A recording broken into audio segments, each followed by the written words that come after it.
Somsaxonni qarindoshini tayyorlaymiz. Namako'p suvga un solib qattiqni xamir qoramiz. Kichkina zuvolachalar yasab tindirishga olib qo'yamiz. Tingan xamirlarni yupqa qilib yoyib, ichiga yog' suramiz. Uzun-uzun qilib kesib, ustma-ust qo'yib, xamirimizni biroz cho'zib, tag qismini yopishtiramiz.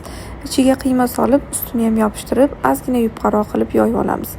Qiymasiga piyozni maydalab to'g'rab qovurib, ustidan qiyma, priprava solib, ozgina suv bilan past olovda dimlaganman.